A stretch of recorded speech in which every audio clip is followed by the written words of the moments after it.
प्रकार आहे हा? उद्याची प्रश्नपत्रिका आहे ना ही? मग ती आधीच कशी काय मिळाली मुलांना?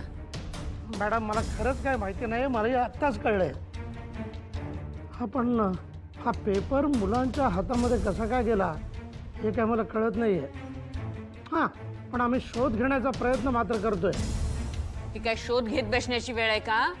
हे असं का झालं याचं उत्तर हवंय मला. सॉरी, काय झालं?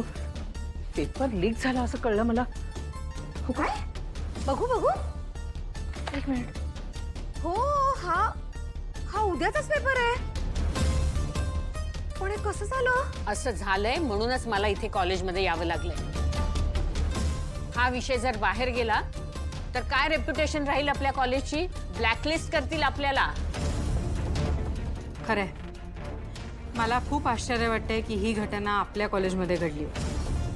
ही न्यूज बाहेर गेली तर आपल्या कॉलेजचं रेप्युटेशन खूप खराब होईल.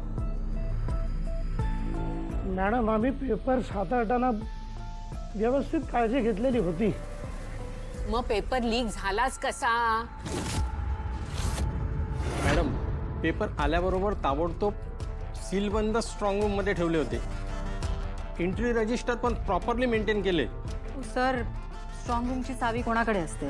एक माझ्याकडे आणि एक परीक्षा विभागाचे प्रमुख त्यांच्याकडे दुसरी आणि एक इमर्जन्सी बॅकअप म्हणून ॲडमिनकडे असते.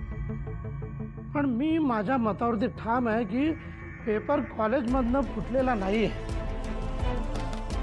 मग युनिव्हर्सिटीतून फुटला असं म्हणायचंय तुम्हाला?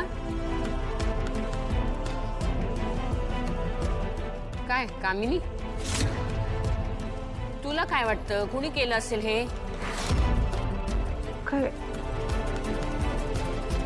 पेपर फुटण्याचं? काय माहित, काही नाही सांगता येणार. ते युनिव्हर्सिटी मधनं कसं काय फुटू शकेल पेपर? अच्छा, म्हणजे तुम्हाला म्हणायचंय की पेपर आपल्या कॉलेजमधनं लीक झाले. नाही नयनतारा, आईला अजिबात असं म्हणायचं नव्हतं प्लीज. ठीक आहे ठीक आहे,